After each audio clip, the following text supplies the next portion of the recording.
দেখেন ফ্রেন্ড, এটা একটা মশা মারা ব্যাট। এই মশা মারা ব্যাটটা লাইটটা জ্বলছে দেখেন, তার মানে চার্জ আছে। সুইচ টিপলে দেখেন যে লাইটটা জ্বলে, সেটা জ্বলছে, কিন্তু মশা মরছে না।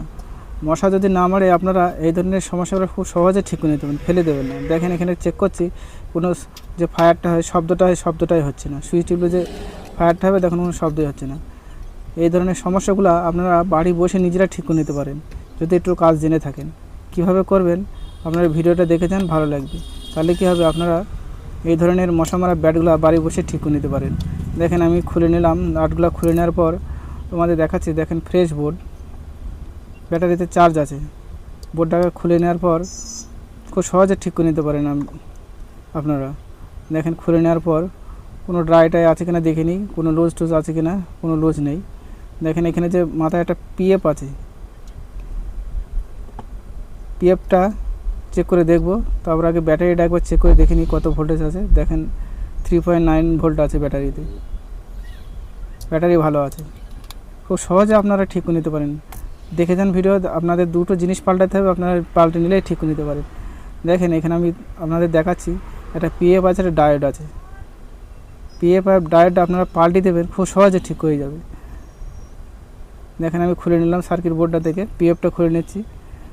দেখেন 223 পিএফ আছে, 223 যে 2000 ভোল্ট। এই পিএফটা পাল্টাবেন। আর এখানে একটা ডায়োড আছে, 4007 ডায়োড আছে। ডায়োডটা খুলে নিচ্ছি। আপনাদের কিছু করতে হবে না, এই দুটো আপনারা পাল্টে দেবেন, আপনাদের খুব সহজে এই ধরনের সমস্যাগুলো ঠিক হয়ে যাবে। দেখেন আমি খুলে নিলাম। খুলে নেওয়ার পর ভালো করে সোল্ডার করে লাগিয়ে দিতে হবে ভালো করে। দেখেন ডায়োডটা লাগিয়ে দিচ্ছি। দেখে যান আপনাদের। ভিডিওটা ভালো লাগলে একটা লাইক কমেন্ট করবেন। আর ইউটিউব থেকে দেখলে চ্যানেলটা যদি আপনাদের সাবস্ক্রাইব করা না থাকে, চ্যানেলটাকে সাবস্ক্রাইব করে নেবেন। তাহলে কী হবে, আমরা নিত্য নতুন ভিডিও আপলোড করে থাকলে সবার আগে আপনাদের কাছে পৌঁছে যাবে। দেখেন ভিডিওটা ভালো লাগবে। দেখেন ভালো করে সোল্ডার করে দিলাম, লুজ হয় না, ভালো করে সোল্ডার করে দিতে হবে। দেখেন ভালো করে সোল্ডার করে দিলাম। পিনটাতে আবার কেটে দিতে হবে ছোটো করে, যদি কেউ কারি গায়ে টাচ হয়ে না থাকে। এখানে একটা হাই ভোল্টেজ তৈরি হয়, পরিষ্কার করে লাগাতে হবে। দেখেন কেটে দিলাম পরিষ্কার করে, সব ঠিক আছে। এখানে যদি লুজ থাকে একটু ভালো করে, যে ট্রান্সফারটা আছে ড্রাইভার ট্রান্সফারটা ভালো করে একটু সোল্ডার করে দিলাম। যদি আপনাদের লুজ না থাকে সোল্ডার করতে হবে না। দেখেন তারপরে দোকানে যে তার আছে, নেটের তার দুটো লাগিয়ে দিচ্ছি। সবসময় কারেন্টের কাজ একটু সাবধানে করবেন, পরিষ্কারভাবে কাজ করবেন। তারপর দেখেন বোর্ডটাকে সেট করে নিচ্ছি। সবসময় পরিষ্কারভাবে কাজ করবেন, খুব সহজ জিনিস। আপনারা এই ধরনের প্রবলেমগুলো সহজে ঠিক করে নিতে পারেন। আপনাদের মশা না বললে অনেক সময় শব্দ হয় না, শব্দ না হওয়ার কারণে কী করেন, ব্যাটগুলো ফেলে দেন। কিনতে গেলে 200 টাকা 250 টাকা দাম আছে। দেখেন কেমন শব্দ হচ্ছে।